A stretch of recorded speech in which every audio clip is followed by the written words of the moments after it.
नमस्कार दोस्तों, आज हम चर्चा करेंगे एक ऐसे विषय की जो यूपीएससी में सबसे अधिक लोकप्रिय है और सबसे अधिक स्कोरिंग है और सभी बैकग्राउंड, चाहे वो साइंस हो, चाहे आर्ट्स हो, चाहे मेडिकल का हो, चाहे इंजीनियरिंग का हो, सभी के लिए वो मनमोहक और सबके लिए फेवरेट, आसान, सटीक और बिल्कुल कॉन्सेप्ट बेस्ड साइंटिफिक टेम्परामेंट वाला विषय है। वह विषय जो चाहे जनरल स्टडी हो या ऐसे हो, सभी टॉपिकों को कवर करता है। जनरल स्टडी में तो लगभग 250 से अधिक अंकों को कवर करता है और ऐसे को एक साइंटिफिक आधार देता है और उसको कॉन्सेप्चुअल बनाता है। पता है कौन सा विषय है? वह विषय है समाजशास्त्र। जी बिल्कुल, आपने सही सुना। समाजशास्त्र विषय पिछले 15 वर्ष से सबसे अधिक लोकप्रिय और लगातार लगभग 10% के आसपास सफलता देने वाला विषय है।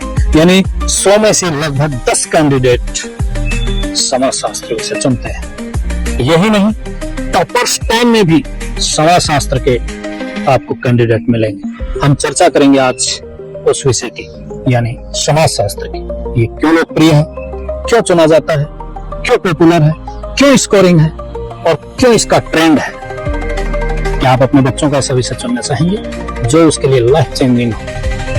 तो आज हम चर्चा करेंगे कि समाजशास्त्र विषय क्यों लोकप्रिय है और इसका क्या स्कोप है, यूपीएससी के लिए सबसे बेस्ट ऑप्शनल सब्जेक्ट क्यों है। आइए पहले जानते हैं पिछले 10 वर्ष का यूपीएससी का ट्रेंड, यानी समाजशास्त्र का यूपीएससी में क्या ट्रेंड है। देखिए, तो शुरू करते हैं 2014 से। दोस्तों, 2014 में लगभग 1819 कैंडिडेट ने ऑप्शनल विषय के रूप में समाजशास्त्र को चुना था। सफल हुए थे 193। पता है कितना प्रतिशत था सफलता का? सफलता का प्रतिशत था 10.6%, यानी 11% के लगभग का आंकड़ा। हर मतलब 100 में से 11 लोग समाजशास्त्र विषय से निकले हैं।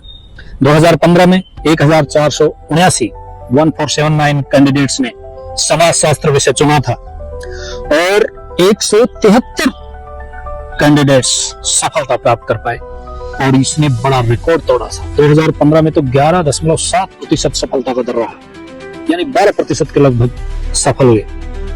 2016 में थोड़ा नीचे डाउन आया, 1555 लोग इसमें मुख्य परीक्षा में समाजशास्त्र विषय चुनते हैं और 89 सफल होते हैं, ये लगभग 6% बनता है।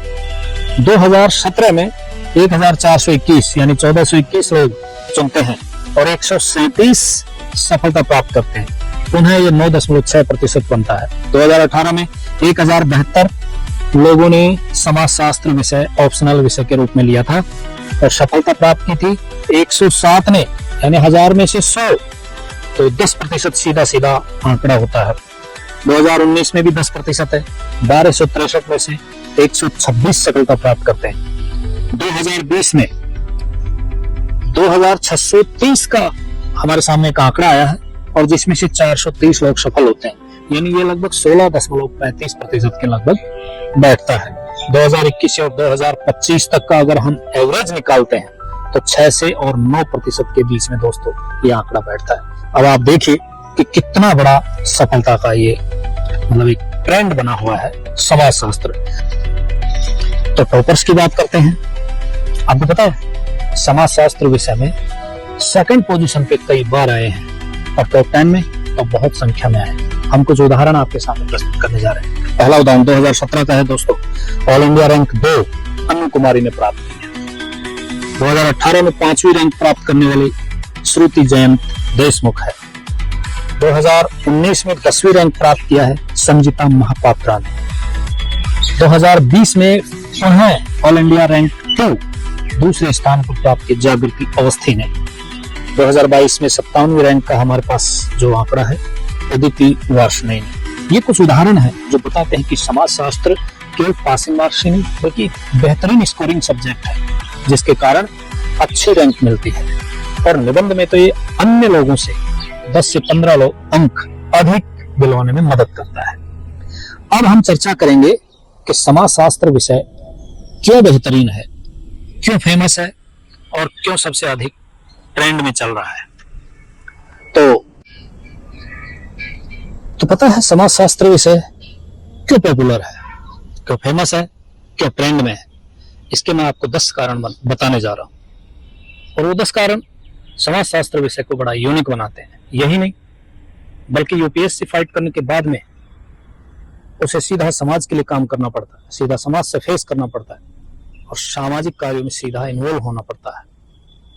तो एक सिविल सेवक के लिए समाजशास्त्र विषय कैसे उपयोगी है, यूपीएससी के लिए भी वो बहुत ही अधिक जरूरत बनता जा रहा है। तो आइए हम चर्चा करते हैं वो 10 कारण जो समाजशास्त्र विषय को पिछले 15 वर्ष से कंसिस्टेंटली 10% के आसपास सफलता प्रदान करने में भूमिका निभा रहे। सबसे पहला है कि समाजशास्त्र विषय सटीक है, छोटा सिलेबस है और सभी स्ट्रीम के स्टूडेंट के लिए सरल है। तो दोस्तों, समाजशास्त्र विषय 5 से 6 महीने में कवर किया जा सकता है। कोई भी नया स्टूडेंट, चाहे वो मेडिकल लाइन का हो, चाहे वो इंजीनियरिंग बैकग्राउंड का हो, कंप्यूटर साइंस का हो या किसी भी विषय का हो, किसी भी स्ट्रीम का हो, उसके लिए ये 4 से 5 महीने पर्याप्त हैं इस विषय को कवर करने के लिए। इस विषय में 12 से 14 टॉपिक कोर टॉपिक हैं, इसलिए छोटा है। और इसके जो फर्स्ट और सेकंड दोनों पेपरों को मिला करके जब 12 से और 14 के लगभग टॉपिक या कोर टॉपिक, कोर इश्यूज हैं, उनको पूरा किया जा सकता है। दूसरा जो कारण आता है हमारे सामने वो है कि यह जनरल स्टडी के पेपर फर्स्ट और पेपर सेकंड दोनों को कवर करता है।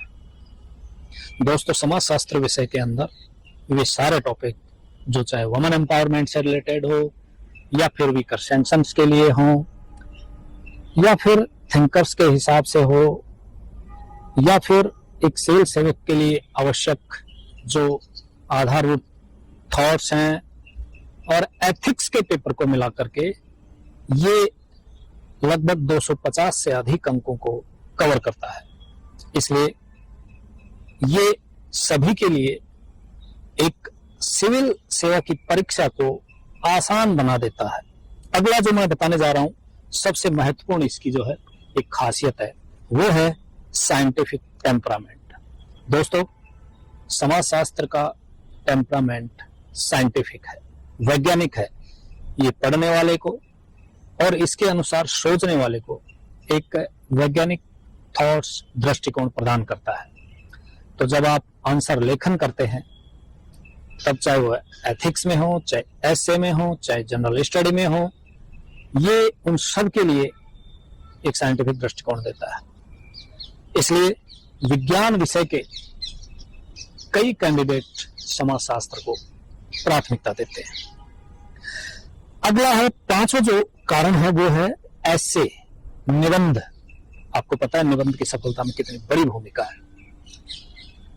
केवल अखबार पढ़ने से निबंध अच्छा नहीं होता है, बल्कि एक दृष्टिकोण, थॉट्स और उसका पूरा का पूरा एक कंकाल तंत्र समाजशास्त्र विषय प्रदान करता है। तो जिनके पास समाजशास्त्र है वो स्वाभाविक रूप से निबंध में अन्य लोगों से 10 से 15 अंक अधिक प्राप्त करने के लिए वो सक्षम होते हैं और वो एक एडवांटेज में आ जाते हैं। ये एक बड़ा महत्वपूर्ण कारण। इसके अलावा अगला है, चाहे वो साइंस बैकग्राउंड से हो, मेडिकल से हो, इंजीनियरिंग से हो, सभी बैकग्राउंड के स्टूडेंट के लिए यह एक पॉपुलर और आसानी से कवर किया जाने वाला विषय है, जिसकी हम बार बार चर्चा कर रहे हैं। दोस्तों, करंट अफेयर्स के लिए समाजशास्त्र विषय सबसे महत्वपूर्ण, करंट अफेयर के कई टॉपिक पूरा करता है। और सिविल सेवा में, इस परीक्षा में जनरल स्टडी में करंट अफेयर कितना बड़ा भूमिका में होता है आप जानते हैं। एक बहुत ही महत्वपूर्ण अगला जो कारण है वो है इसका फुल रिच कंटेंट आसानी से उपलब्ध है। समाजशास्त्र ऑनलाइन, ऑफलाइन बहुत ही आसानी से इसका मैटर मिल जाता है और इसके अच्छे शिक्षक भी भारत में उपलब्ध हैं और यही कारण है कि समाजशास्त्र विषय ट्रेंड करता हुआ जा रहा है। अगला जो महत्वपूर्ण कारण है वो है कि आंसर राइटिंग में ये एज प्रदान करता है, कॉन्क्रीट होता है। जब आप उत्तर का लेखन करते हैं उसमें आप डायग्राम बना सकते हैं, उसमें आप फ्लो चार्ट बना सकते हैं, आपको केस स्टडी है वो महत्वपूर्ण है। इसके अलावा आंसर लेखन में आप कोटेशन का उपयोग करते हैं तो अधिक आकर्षक और अधिक अंक देने वाला आंसर बन जाता है। दोस्तों, इसका एक और भी पक्ष बताना चाहता हूं कि ये स्कोरिंग सब्जेक्ट है।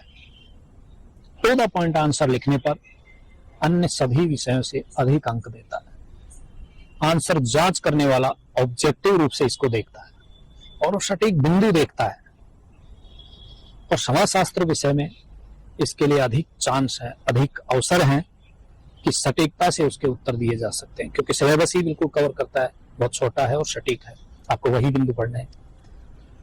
तो दोस्तों, ये 10 कारण हैं जिनमें समाजशास्त्र विषय बहुत पॉपुलर है और ये तेजी से ग्रोथ कर रहा है। आजकल कॉलेजों में स्टूडेंट इसीलिए समाजशास्त्र को अधिक पसंद कर रहे हैं। इसका और भी कारण है। अगर समाजशास्त्र विषय पढ़ते हैं वो बच्चे न केवल अपने परिवार बल्कि भविष्य के लिए भी एक अच्छा विजन लेके चलते हैं। वे सोशलाइजेशन सीखते हैं, वे सोशल कंट्रोल और सोशलाइजेशन दोनों के बीच को संबंध जानते हैं। अपने परिवार का, स्वयं का, अपने कार्यस्थल पर वो अधिक परफेक्ट तरीके से काम कर पाते हैं। उनके जीवन में कठिनाइयां आती हैं तो वे आसानी से और धैर्यपूर्वक सुलझा लेते हैं। तो अपने बच्चों को समाजशास्त्र से पढ़ाइए। Thank you.